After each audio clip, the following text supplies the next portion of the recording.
नमस्कार दोस्तों, स्वागत है आपका माई स्टडी जोन में। आज हम भूगोल के एक बहुत ही महत्वपूर्ण विषय चट्टानों को बिल्कुल आसान भाषा में समझेंगे, जो बीपीएससी, यूपीएससी, एसएससी, रेलवे या अन्य प्रतियोगी परीक्षाओं के लिए बहुत इम्पोर्टेंट है।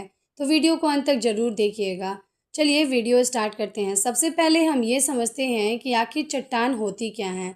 पता है आपको, हमारी पृथ्वी की सबसे ऊपरी परत को भूपपटी यानी कि क्रस्ट कहते हैं, और ये जो परत होती है वो अलग अलग प्रकार की चट्टानों से बनी होती है।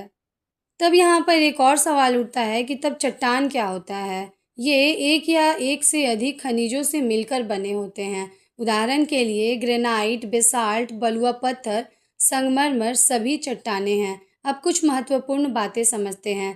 पहला बिंदु, चट्टान एक या एक से अधिक खनिजों से मिलकर बनती हैं। जैसे ग्रेनाइट में क्वार्ट्स, फ्लेसफर और माइका जैसे कई खनिज पाए जाते हैं। वहीं दूसरी बिंदु की तरफ चलते हैं। सभी चट्टानें खनिजों से बनी होती हैं, लेकिन सभी खनिज चट्टान नहीं होते हैं।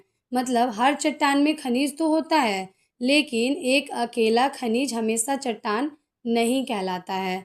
तीसरा बिंदु, चट्टानें पृथ्वी की ऊपरी परत का निर्माण करती हैं। हम जिस जमीन पर चलते हैं, पहाड़ देखते हैं, घाटियाँ देखते हैं, सब चट्टानों से बने हैं। चौथा बिंदु, चट्टानों का निर्माण प्राकृतिक प्रक्रियाओं द्वारा लाखों करोड़ों वर्ष में होता है। ये एक बहुत धीमी प्रक्रिया है। अब हम बात करेंगे चट्टान कितने प्रकार के होते हैं। चट्टान मुख्यतः 3 प्रकार के होते हैं: आग्नेय चट्टान, इग्नियस रॉक, अवसादी चट्टान यानी सेडिमेंट्री रॉक, और कायांतरी चट्टान यानी कि मेटामॉर्फिक रॉक। चलिए अब एक प्रैक्टिस एमसीक्यू भी सॉल्व करते हैं। हमारा क्वेश्चन है, चट्टान क्या है? इसका उत्तर है एक या एक से अधिक खनिजों से मिलकर बना ठोस पदार्थ। चट्टानों के प्रकारों को समझने से पहले सबसे पहले हम ये समझते हैं कि आखिर ये शैल चक्र यानी कि रॉक साइकिल होता क्या है। पता है आपको, पृथ्वी पर चट्टानें हमेशा एक जैसी नहीं रहती हैं, वे लगातार बदलती रहती हैं। चट्टानों के बनने, बदलने और फिर से मैग्मा में बदलने की इस निरंतर प्रक्रिया को ही शैल चक्र यानी कि रॉक साइकिल कहते हैं। चलिए अब समझते हैं कि ये रॉक साइकिल कैसे काम करती है। यहाँ पर आप इमेज में देख सकते हैं। सबसे पहले पृथ्वी के अंदर मैग्मा होता है, और जब ये मैग्मा ठंडा होता है तो बनता है आग्नेय चट्टान। अब इस आग्नेय चट्टान पर वर्षा, हवा और नदियों का प्रभाव पड़ता है। चट्टानें टूटती हैं, घिसती हैं और उसके टुकड़े जमा हो जाते हैं। इस प्रक्रिया को हम कहते हैं अपक्षय, वेदरिंग, कटाव, इरोजन और निक्षेपण यानी कि डिपोजिशन, और इनसे बनती है अवसादी चट्टान। अब जब आग्नेय या अवसादी चट्टानों पर बहुत अधिक ताप या दबाव पड़ता है, तब वे अपना रूप बदल कर बन जाती हैं कायांतरित चट्टान। और जब यह चट्टान फिर से पिघल जाती है तो वापस मैग्मा बन जाता है। इसी लगातार चलने वाली प्रक्रिया को ही शैल चक्र कहते हैं। अब हम बात करेंगे आग्नेय चट्टान के बारे में। नाम से ही पता चल रहा है कि आग प्लस नय, आग से बनी हुई चट्टान। जो चट्टानें मैग्मा या लावा के ठंडा होकर जमने से बनती है, उन्हें हम आग्नेय चट्टान कहते हैं। इन्हें प्राथमिक चट्टान या प्राइमरी रॉक भी कहा जाता है, क्योंकि पृथ्वी पर सबसे पहले यही बनी थी। अब हम बात करेंगे आग्नेय चट्टान के प्रकार के बारे में। ये 2 प्रकार के होते हैं: अंतर्वेदी आग्नेय चट्टान यानी कि इंट्रूसिव इग्नियस रॉक। जब मैग्मा पृथ्वी के अंदर ही धीरे धीरे ठंडा होकर जम जाता है तो अंतर्वेदी चट्टानें बनती हैं। धीरे धीरे ठंडा होने के कारण इनमें बड़े बड़े क्रिस्टल बनते हैं। इसका एक उदाहरण है ग्रेनाइट। दूसरा, बहुवेदी आग्नेय चट्टान यानी कि एक्सट्रूसिव इग्नियस रॉक। जब लावा पृथ्वी की सतह पर आकर जल्दी ठंडा हो जाता है, तब बहुवेदी चट्टानें बनती हैं। पता है आपको, जल्दी ठंडा होने के कारण इनमें छोटे छोटे क्रिस्टल होते हैं। उदाहरण इसका है बेसाल्ट। अब हम बात करेंगे इसकी विशेषताओं के बारे में। पता है आपको, इनमें परतें नहीं होती हैं, इनमें जीवाश्म भी नहीं पाए जाते हैं, ये कठोर और सघन होती हैं। इनमें खनिजों के क्रिस्टल स्पष्ट दिखाई देते हैं, और ये पृथ्वी की सबसे पुरानी चट्टानों में से एक हैं। अब हम आग्नेय चट्टान के कुछ महत्वपूर्ण उदाहरण देखेंगे जो एग्ज़ाम पॉइंट ऑफ व्यू से बहुत इम्पॉर्टेंट है। पहला है ग्रेनाइट। ये अंतर्वेदी चट्टान है। इसमें क्वार्ट्ज, फ्लेस्पर, माइका मुख्य खनिज पाए जाते हैं और इसका उपयोग भवन निर्माण, स्मारक बनाने में किया जाता है। वहीं बेसाल्ट जो है वो बहिर्वेदी चट्टानें हैं जिसमें पाइरोक्सिन और फ्लेस्पर नाम के खनिज पाए जाते हैं। इनका निर्माण सड़क निर्माण, उपयोग और रेलवे लाइन निर्माण में किया जाता है। वहीं प्यूमिस बहिर्वेदी चट्टान है और इसमें सिलिका पाए जाते हैं। इसका उपयोग पॉलिश, सफाई ये सब में किया जाता है।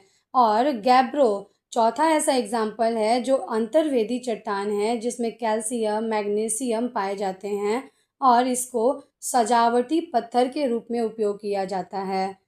अब हम बात करेंगे अवसादी चट्टान यानी सेडिमेंट्री रॉक के बारे में। पता है आपको, नदियाँ, हवा, हिमनद, समुद्र चट्टानों को हमेशा तोड़ते रहते हैं।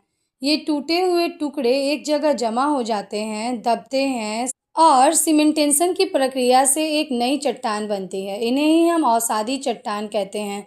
यहाँ पर आप स्लाइड में देख सकते हैं, निर्माण प्रक्रिया वाले सेक्शन में अपक्षय होता है, कटाव एवं परिवहन, निक्षेपण, दबाव और सीमेंटेशन, और अंत में बनती है अवसादी चट्टान।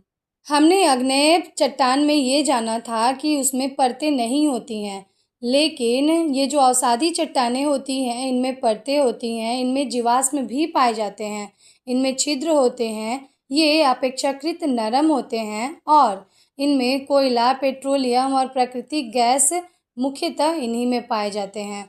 चलिए अब इसके प्रकार के बारे में जानते हैं।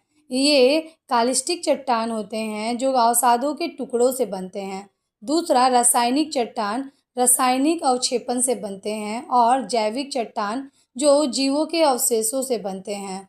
इसके उदाहरण हैं बलुआ पत्थर रेतों के कणों से बनता है, चूना पत्थर कैल्शियम कार्बोनेट से, सैल बहुत महीन कणों से बनते हैं, कोयला पौधों के अवशेष से बनते हैं और कांग्लोमेरेट जो बड़े बड़े कंकड़ों के सीमेंटेशन से बनते हैं। अब आते हैं सबसे महत्वपूर्ण भाग पर, कायांतरित चट्टान। पता है आपको, कायांतरण का अर्थ होता है रूप परिवर्तन। जब आग्नेय या अवसादी चट्टानों पर अत्यधिक ताप, दबाव और रासायनिक क्रियाओं का प्रभाव पड़ता है तो वे अपना मूल रूप बदल लेते हैं और ऐसी चट्टानों को ही कायांतरित चट्टान कहते हैं। यहाँ पर आप स्लाइड में देख सकते हैं, निर्माण के प्रोसेस में सबसे पहले आग्नेय या अवसादी चट्टानों पर उच्च ताप या दबाव पड़ता है जिससे उनके खनिजों और संरचना में परिवर्तन होता है। उसके बाद में कायांतरित चट्टानें बनती हैं। चलिए इसकी विशेषताओं पर नज़र डालते हैं। ये बहुत ही कठोर और सघन होती हैं, जीवाश्म नष्ट हो जाते हैं, नई खनिज संरचना बनती है, चमकदार और क्रिस्टलीय बनावटें होती हैं। इनका उपयोग भवन निर्माण और उद्योगों में होता है। कायांतरित चट्टान दो प्रकार के होते हैं, एक संपर्क कायांतरण और दूसरा क्षेत्रीय कायांतरण। संपर्क कायांतरण मैग्मा के ताप के कारण होता है और क्षेत्रीय कायांतरण ताप और दबाव दोनों के कारण बड़े क्षेत्रों में होता है। चलिए अब हम बात करेंगे इम्पॉर्टेंट मेटामॉर्फिक रॉक यानी कि प्रमुख कायांतरित चट्टानों के बारे में जो किस मूल चट्टान से बना है। जैसे कि ग्रेनाइट, ग्रेनाइट से नीस बना है, सेल से स्लेट, स्लेट से सिस्ट, चूना पत्थर से संगमरमर, बलुआ पत्थर से क्वार्ट्रेजाइट और कोयला से ग्रेफाइट बना है। यहाँ पर आप इमेजेस में देख सकते हैं, ग्रेनाइट से नीस, सेल से सिस्ट, कोयला से ग्रेफाइट है। कुछ प्रमुख उदाहरण जैसे कि संगमरमर जिसका मूल चट्टान चूना पत्थर है, इसका उपयोग मूर्तियाँ, भवन निर्माण में होता है। वहीं स्लेट जिसका मूल चट्टान सेल है का उपयोग छत और ब्लैकबोर्ड में होता है। क्वार्ट्रेजाइट जिसका मूल चट्टान बलुआ पत्थर है का उपयोग कांच एवं निर्माण उद्योग में होता है। वहीं नीस जिसका मूल चट्टान ग्रेनाइट है का उपयोग भवन निर्माण में होता है। इसके आर्थिक महत्व भी बहुत हैं, भवन निर्माण में, सजावटी पत्थर में, मूर्तियों एवं स्मारक निर्माण में, सीमेंट एवं कांच उद्योग में होते हैं। ये भारत के कुछ प्रमुख क्षेत्रों में पाए जाते हैं जैसे कि राजस्थान, कर्नाटक, तमिलनाडु, झारखंड, उड़ीसा और हिमालय क्षेत्र। चलिए अब वीडियो को यहीं पे ख़त्म करते हैं। यदि आपको मेरी ये वीडियो उपयोगी लगी हो तो वीडियो को लाइक करें और चैनल को सब्सक्राइब करना बिल्कुल ना भूलें। फिर मिलेंगे आपसे एक नई वीडियो के साथ में, तब तक के लिए धन्यवाद। जय हिंद।